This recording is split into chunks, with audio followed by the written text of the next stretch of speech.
Hello everyone and welcome to my YouTube channel. If you have an interest in flying, be sure and look us up. Go to texassoaring.org.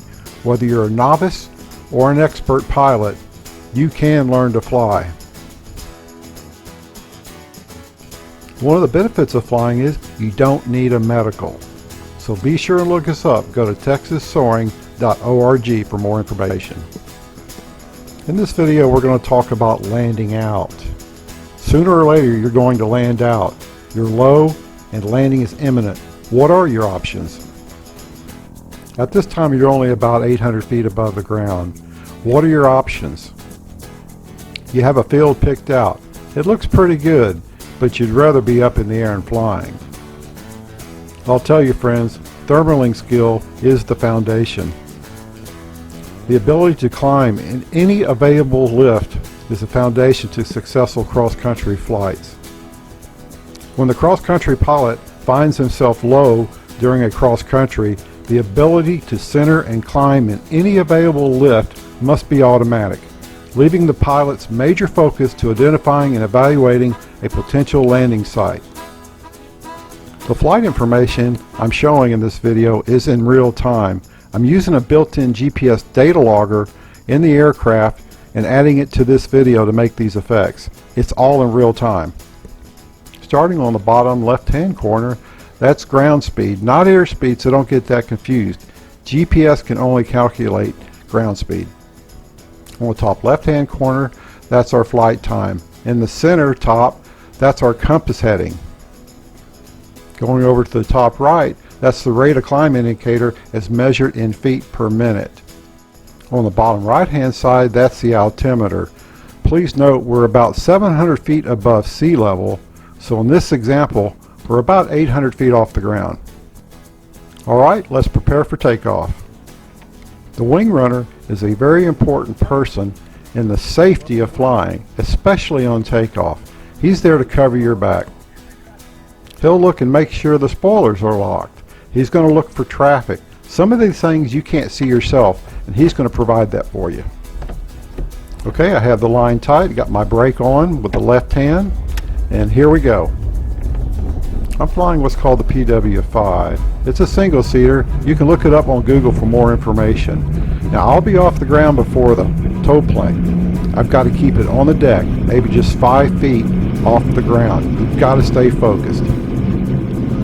At this point, the tow plane will make a right-hand turn away from the runway.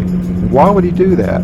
The reason is, especially above 200 feet, if that rope fails, I can turn downwind and land safely. Less than a 180-degree turn. Alright, I'm at altitude. I'm going to pull the release. I've cleared the area.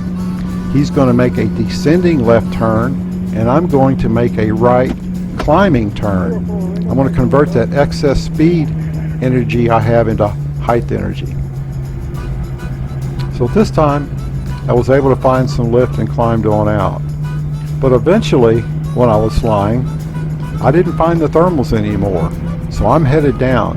So I'm going to use this example in this flight to show you and follow through with me on my thought process as we try to land or find a thermal low to the ground.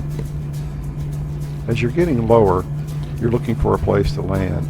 If you do find a thermal low to the ground and you try to go for it, if you can still lose 200 feet and it doesn't adversely affect where you're going to land, then you can go for it. So at this time I'm still descending and I'm approaching TSA on a left downwind. This time I have about 2.5 minutes before touchdown, and my focus is actually on landing. I notice I'm coming into some turbulence just there, and then bingo, I had a slight indication of some lift. So I'm making a right-hand turn at about 45 degrees. And you have to understand at about 45 miles an hour, you're traveling about 66 feet per second. And one 360-degree turn takes about 25 seconds, say roughly at a 40-degree bank. I'm coming around on my first 360-degree turn. I didn't gain a lot, but I certainly didn't lose much either. Now I'm trying to work the thermal, make minor adjustments so I can begin to find the center of that thermal. And now that I've gained 100 feet, I'm go for another 360-degree turn, and I'm drifting slightly downwind. So if everything fails, I can still make the airport. So with a lot of practice, being able to find that thermal low to the ground and maybe get a second chance. After reviewing the video, apparently I was circling with some other buzzards. You'll see them come in the picture here in just a second. It was like, there it goes, bam! Turned off just in time. Alright, let's see it in slow motion. One thing I've learned about buzzards, if they're flapping their wings, they're telling you you're getting real close. If you're above the buzzards, it's usually not a problem, but if you're at their level or below, look out. As I gained altitude, now over 2,000 feet, the lift is more consistent. I think it was about 400 feet per minute. Part of your training will be in learning how to find the center of that thermal. It may take you 1, 2, or 3 360-degree turns to find that center, but you will, and after a lot of practice, it'll come to you a lot easier. It's an amazing thing. I started out about 800 feet off the ground. Then I realized, hey, I've got one opportunity here. Maybe I can get higher. I'm still in the same thermal, and now I've climbed to over 5,000 feet. Pretty amazing, isn't it? So all of this is going to be part of your training. You're going to learn how to evaluate a landing site. You're going to learn how to find lift. Like, for example, cumulus clouds would be one. Soaring birds. You might find dust devils. You could see other gliders that are thermaling, obviously because they're circling. If you do by chance happen to land out, and you will sooner or later if you fly enough, is to land on a grass strip or an airport. But that's not always going to be available. Alright, still working the same thermal. Looks like I'm going to level off here at about 5,700 feet above sea level.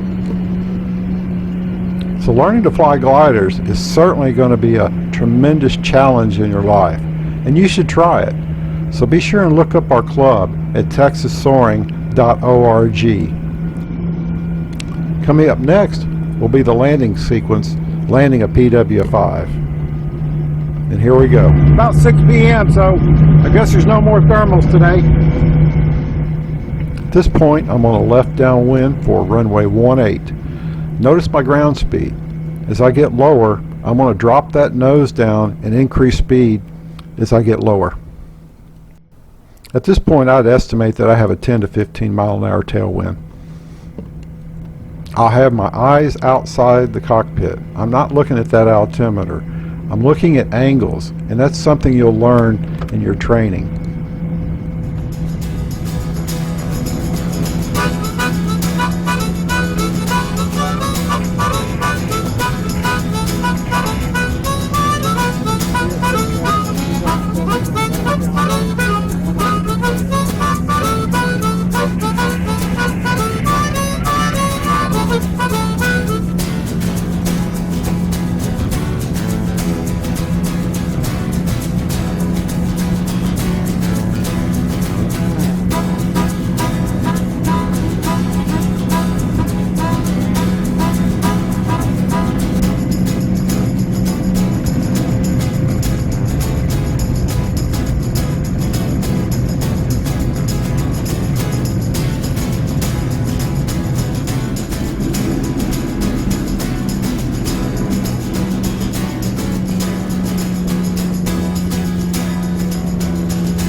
right.